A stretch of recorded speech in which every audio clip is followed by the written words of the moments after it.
Hello friend, welcome to my class. आज का topic है कॉन्स्टिट्यूशन ऑफ इंडिया यानी भारत का संविधान। आइए देखते हैं। आज मैं आप लोग को भारत के संविधान में भाग फर्स्ट बताऊंगी कि भाग फर्स्ट में क्या कहा गया है।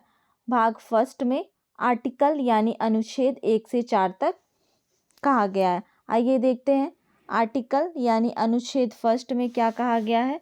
इसमें कहा गया है भारत राज्यों का संघ है। संघ का मतलब यूनियन।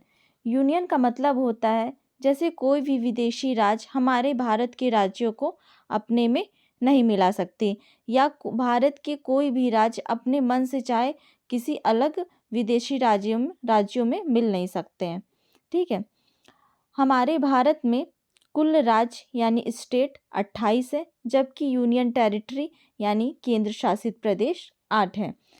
अनुच्छेद 2 में देखते हैं यानी आर्टिकल सेकंड।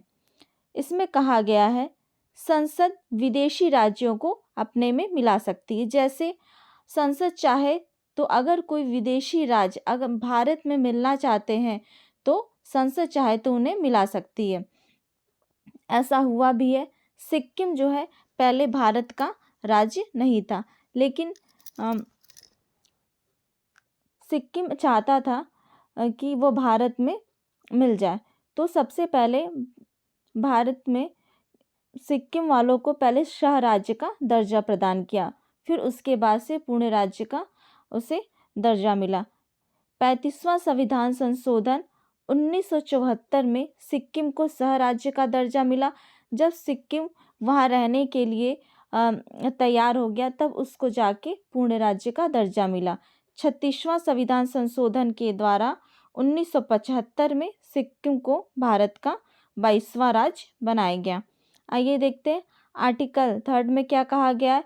संसद चाहे तो वर्तमान राज्य के नाम, सीमा, क्षेत्र में परिवर्तन कर सकता है। यानी संसद अगर चाहे तो भारत के जो वर्तमान राज्य हैं उनकी सीमा में, उनके क्षेत्र में परिवर्तन कर सकता है। ऐसा हुआ भी है। जैसे एमपी बहुत बड़ा राज्य था, उसको अलग कर दिया गया, यानी एमपी से छत्तीसगढ़ अलग कर दिया गया 1 नवंबर 2000 को। यूपी भी एक बहुत बड़ा राज्य था, उसमें से 9 नवंबर 2000 को यूपी और उत्तराखंड को अलग किया गया। जैसे बिहार और झारखंड को भी 15 नवंबर 2000 को अलग किया गया। आइए देखते हैं आर्टिकल 4 में क्या कहा गया है। आर्टिकल 4 में कहा गया है जो अनुच्छेद हमारे 2 और 3 हैं के संशोधन को 368 से बाहर रखा जाएगा। क्यों? ऐसा इसलिए कहा गया है क्योंकि जो आर्टिकल हमारे 2 और 3 हैं इसमें संसद जो है अपना कार्य करती, इसमें सिर्फ राष्ट्रपति से सिर्फ परमिशन लेती, यानी राष्ट्रपति को सिर्फ बता देती है कि हम ये कार्य करने जा रहे हैं, किसी विदेशी राज्य को अपने मिलाने जा रहे हैं या भारत के राज्य के सीमा क्षेत्र में परिवर्तन कर रहे हैं। इसीलिए यह पूरा कार्य जो है संसद के हाथ में होता है। राष्ट्रपति सिर्फ उसकी अनुमति देने के लिए बाध्य होता है, मतलब उसको अनुमति देना ही पड़ता है। इसीलिए 368 से बाहर रखा गया है। जब आर्टिकल जो है हमारा 2 और 3 प्रभावित होगा तो अनुसूची 1 और 4 भी प्रभावित होगी, क्योंकि उसमें अनुसूची 1 में भारत और राज्यों के बारे में कहा गया है और अनुसूची 4 में राज्यसभा की सीटों